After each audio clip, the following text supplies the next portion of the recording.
எல்லா தமிழ் மக்களுக்கும் என்னுடைய வணக்கம். நம்ம இன்னைக்கு கேரளா சமையல் பார்க்க போகிறது கேரளா சமையலோட கரம் மசாலா பவுடரோட ரெசிபி தான். நம்ம இந்த சேனலில் 500க்கு மேலே ரெசிபிஸ் அப்லோட் பண்ணி இருக்கு.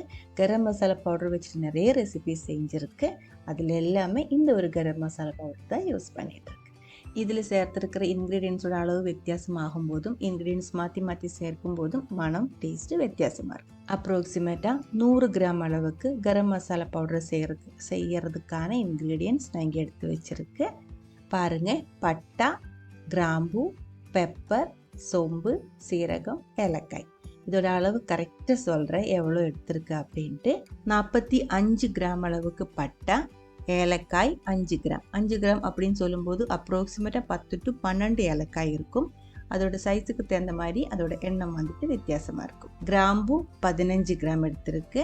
பெப்பர் 1 டீஸ்பூன், சீரகம் 1 டீஸ்பூன். 1 டீஸ்பூன்னா 5 கிராம் அளவுக்கு இருக்கும். பெப்பர் 5 கிராம், சீரகம் 5 கிராம், சோம்பு 25 கிராம். மிக்சியில் போட்டு பவுடர் பண்ணணும். அதுக்கு முன்னாடி நல்ல ஒரு டைம் சூடு பண்ணி எடுத்துக்கலாம். வறுக்கக்கூடாது.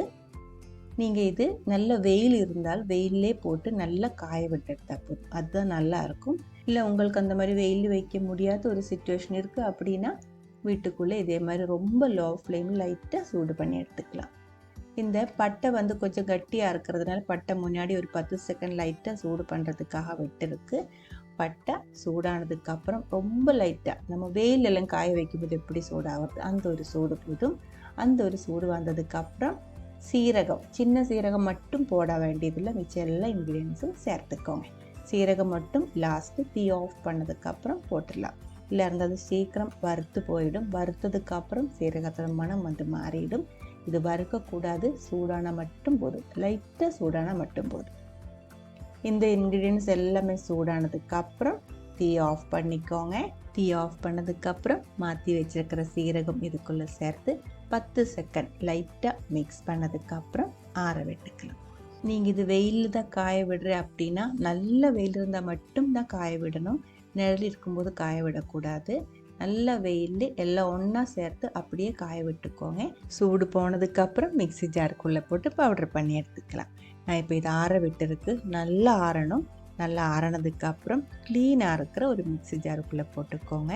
மிக்ஸி ஜார் ஈரம் இருக்கக்கூடாது. நல்லா கழுவி வெயிலில் விட்டு நல்லா காய விட்டு எடுத்த ஒரு மிக்ஸி ஜாராக இருக்கணும். அதுக்குள்ளே போட்டு நல்லா ஃபைன் பவுடராக பண்ணி எடுத்துக்கலாம். பிரியாணி மசாலா, சிக்கன் மசாலா இதுக்கெல்லாம் இதில் சேர்க்கிற இன்க்ரீடியன்ட்ஸ் கொஞ்சம் வித்தியாசமாக இருக்கும்.